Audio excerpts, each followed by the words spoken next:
ஏங்க சொல் தாமரை. நிறைய பேர் உங்க சேலரி எவ்வளோன்னு கேக்குறாங்க. அப்படியா? ஆமா. சரி தாமரை, உன் வயசு என்ன? என் வயசா? எதுக்கு என் வயசு? அதுதான் ஊர்ல வந்து சொல்லுவாங்க, லேடிஸ் கிட்ட வந்து வயசை கேட்க கூடாது, ஜென்ஸ் கிட்ட வந்து அவங்க சேலரி கேட்க கூடாதுன்னு. இது தெரிஞ்சு எப்படி கேட்கறாங்க எனக்கும் தெரியல. உன் வயசு நீ சொல்ல மாட்டல. இப்ப நான் ஒரு லேடிஸ் போய் நிக்கிறாங்க, ரொம்ப அழகா இருக்கிறாங்க, இல்ல நார்மலா இருக்கிறாங்கன்னு வச்சுக்கோயேன். எங்க உங்க வயசு நான் கேட்டா சொல்லுவாங்களா? 45 இருந்தாலும் 25 தான் சொல்லுவாங்க. எதுக்குன்னா லேடிஸ் கிட்ட வயசு சொல்லக்கூடாதுன்னா அது சொல்ல மாட்டாங்க. அது வந்து அவங்க வயசு அதிகமா தெரிஞ்சிச்சுன்னா வந்து அவங்களுக்கு மவுசு குறைஞ்சிடும், இல்லைன்னா அவங்களை வந்து என்ன சொல்றது, ஒரு கண்டுக்க மாட்டாங்கன்ற மாதிரி. ஜென்ஸ் நீங்க சொல்லுவீங்களா? நான் ஜென்ஸ் நான் சொல்லுவோம். இப்ப கூட நீ கேள, எனக்கு வயசு வந்து 38 டைம் கேட்டாலும் சொல்லுவேன் நான். எனக்கு கூட வயசு 30. நீ சொல்ற ஆக்சுவலா வந்து லேடிஸ் வந்து சொல்ல மாட்டாங்க வயசு. எதுக்கு சொல்றேன்னா, ஒருத்தர் வந்து கேட்டு இருக்காரு, சரி உன் சேலரி தான் எவ்வளவு சொல்லலாம்.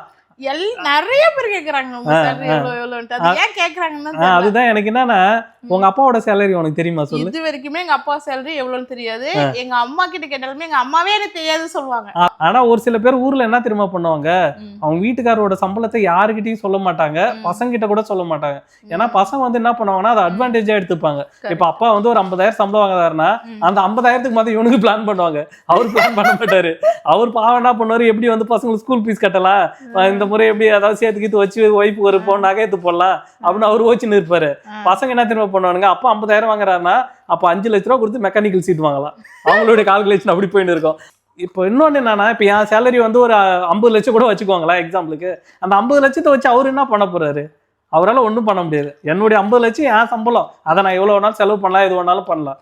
அதை வந்து ஏன் அவர் தெரிஞ்சுக்கணும்னு ஆசைப்படுறாங்கன்னு தெரியல. யாரோட சம்பளத்தையும் யாரும் கேட்கவே கூடாது. ஈவன் கம்பெனிலேயே டேர்ம்ஸ் அண்ட் கண்டிஷன் என்னன்னா, நாங்க போறப்ப உன்னுடைய சேலரியை யாருக்கிட்டையும் ஷேர் பண்ணக்கூடாது. மொத்த கண்டிஷன் அதுதான். அதுக்கப்புறம் தான் மீதி கண்டிஷன்லாம். இது எதுக்கு சொல்றேன்னா, நீங்க வந்து யாருக்கிட்டையும் அவங்க அடுத்தவங்க சேலரி பத்தி கேட்காதீங்க. நாம எவ்வளவு சம்பாதிக்கணும், நம்மளுக்கு இது போதுமானதா இருக்குதா, நம்ம லைஃபுக்கு சந்தோஷம் இல்ல பத்தலையா, எப்படி அதிகமா சம்பாதிக்கணுன்றதை நம்ம யோசிக்கணும். ஓகேங்களா? இப்ப எனக்கு சப்போஸ் ஒரு 10 லட்சம் வருதுன்னா, இப்போ என்னோட பிசினஸ் பண்றவங்க வந்து மாசம் 1 கோடி வரும். ஐயோ அவருக்கு 1 கோடி வருது, 1 கோடி வருது, நான் வீட்டுல ஃபீல் பண்ணா எனக்கு என்ன வரப்போகுது, நோய் தான் வரும், வேற ஒன்றும் வராது. அதனால யார் சம்பளத்தையும் யார்கிட்டையும் கேட்காதீங்க. நம்மளுக்கு வர சம்பளம் போதுமானதா இருக்குதா, நம்ம என்ன சம்பாதிக்கிறதுக்கு என்ன பண்ணணும், இல்ல நம்ம வர சம்பளத்தை சந்தோஷமா இருக்குமா, யார்கிட்டையும் வந்து அவங்க சம்பளத்தை வந்து கேட்காதீங்க. ஓகேங்களா? இது வந்து அவங்களோட என்கிட்டையும் கேட்காதீங்க.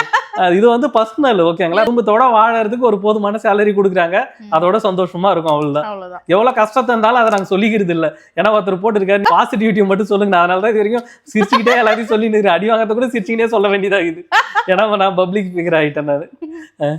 ஓகே மக்களே, நிறைய பேர் வந்து இது ஒரு டவுட்டா இருந்திருக்கும். இதுக்கப்புறம் யாரும் கேட்க மாட்டாங்கன்னு ஒரு நம்பிக்கை இருக்குது. ஓகே மக்கள்.